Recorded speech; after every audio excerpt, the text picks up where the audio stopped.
বাংলাদেশের 6,38,236 জন শিশু যেখানে রোজগার করে খেতে হয়, সেখানে তাদের সমাজের বাণী, তাদের সামাজিক সচেতনতা তাদের কাছে ঝলসানো রুটি মনে হয়। ঢাকার 36,000 শিশু যেখানে স্কুলে যায় না, মাননীয় স্পিকার, সকালে ঘুম থেকে উঠে তারা স্কুলে যায় না, তারা যায় ময়লার ভাগারে, তারা যায় মাননীয় স্পিকার কারখানায়। কারণ মাননীয় স্পিকার পেটের দায় আছে।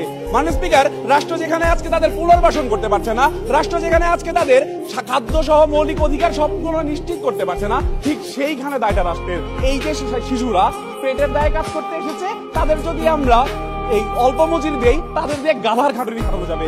আইএলও বলছে মাননীয় স্পিকার, বাংলাদেশের শিশুরা সপ্তাহে 42 ঘন্টার বেশি কাজ করে। মাননীয় স্পিকার, এটিও তাদের জন্য অত্যন্ত ঝুঁকিপূর্ণ।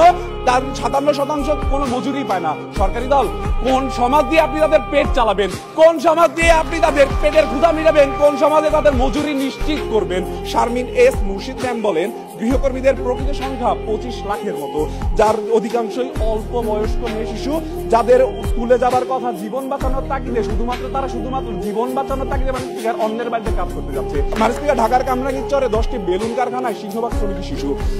লেগুনার helper, hotel boy, garage, welding কারখানা সহ 347 ধরনের কাজে তারা জড়িত, যার 47টি ঝুঁকিপূর্ণ, 13টি অত্যন্ত ঝুঁকিপূর্ণ।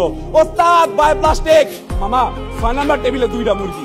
মাননীয় স্পিকার, এই ঘটনাগুলো, এই শব্দগুলো যখন আমাদের সাথে অত্যন্ত পরিচিত, আপনার সমাজ তাদের জন্য এগিয়ে আসে না। মাননীয় স্পিকার, এই দায় রাষ্ট্রের, এই দায় রাষ্ট্রকে নিতে হবে। কারণ রাষ্ট্র যদি আজকে তাদের নজরদারি করে, রাষ্ট্র যদি আজকে তাদের আইন প্রয়োগ করে, পুনর্বাসন নিশ্চিত করতে পারে, তবেই ওই 35 লাখ শিশু হবে আমার সোনার শিশু, আমার দেশের ভবিষ্যৎ।